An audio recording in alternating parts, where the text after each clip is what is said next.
একটা ট্যাকটিস।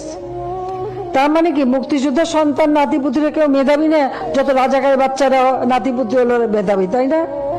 কিন্তু এটা ভুলে গেলে চলবে। 10 জনের সামনে কথা বলতেছি, কিভাবে কথা বলতে হবে এই কথা বলার ভাষাটুকুই যদি আমি না জানি, ওই 10 জনের সামনে কথা বলার কোনো যোগ্যতাই আমার নাই। 1971 সালের পর থেকে যারা জন্মগ্রহণ করছে, যুদ্ধতে অংশগ্রহণ করতে পারে নাই, তারা সবাই রাজাকার। আমি, আপনি, আপনার বাবা, আমার দাদার নামও যেহেতু মুক্তিযোদ্ধার কোঠায় নাই, তাহলে আমার দাদা সহ আমরা সবাই রাজাকার। এক কথায় বলতে গেলে বর্তমান দেশে 16,98,00,000 নাগরিকদের মধ্যে 2,31,000 মানুষ মুক্তিযোদ্ধা, এদের পরিবার বাদে আমরা সবাই রাজাকার। যে রাজাকারের নাম শুনলে একটা সময় আপনার চোখে ঘৃণা চলে আসতো, এখন একবার ভেবে দেখুন সেই রাজাকারের ট্যাগে আপনার ঘাড়ে চলে আসতেছে। সেই ট্যাগ আপনার ঘাড়ে দিতে এক বিন্দুও দ্বিধাবোধ করতেছে না, কারণ তার পদে উঠতে আপনার কোনো প্রয়োজন হয় না। যে দেশে ভোট ছাড়া ক্ষমতা পাওয়া যায়, সেই দেশে আবার কিছু বলতে ভাবতে হয় নাকি? আজকের ভিডিওতে একটা কথা বলে যাই, মাথায় রাখে, কথা যত বেখেলে হবে পতন তত দ্রুত হবে ইনশাআল্লাহ। পার্সোনালি আমি কোনো রাজনৈতিক সম্পর্কের সাথে সম্পৃক্ত নয়, কিন্তু একজন সাধারণ নাগরিক হিসাবে এই কথার বিরুদ্ধে তীব্র নিন্দা ও প্রতিবাদ জানানোর প্রয়োজন আমি মনে করি। রিসেন্ট 8-9 দিনই হয়ে গেল কোঠা এবং মেধা নিয়ে একটা আন্দোলন চলতেছে। হ্যাঁ, এই কথা সত্য যে কোঠা এবং মেধা দুইটা এক জিনিস নয়, কিন্তু আমার কথা হচ্ছে মুক্তিযোদ্ধাদের নাতি নাতনি থেকে শুরু করে ছেলে মেয়েগুলো যদি এতই মেধাবী হয়, তাহলে তাদের চাকরির জন্য কোঠার কিসের প্রয়োজন? প্রশ্ন থেকেই যায়। সাধারণ মানুষগুলো যদি রাজাকার হয়, এই সাধারণ মানুষের ট্যাক্স ভ্যাট দিয়ে আপনি দেশ চালাচ্ছেন, তার মানে আপনি বড় রাজাকার। বাংলাদেশ পরিসংখ্যান BBS এর হিসাবে শিক্ষিত বেকার আছেন 23,50,000 জন, অর্থাৎ বাংলাদেশে মোট বেকারের সংখ্যা 12% উচ্চ শিক্ষিত। এখন আমাদের মাননীয় প্রধানমন্ত্রীর কথা হিসাবে এই 12% উচ্চ শিক্ষিত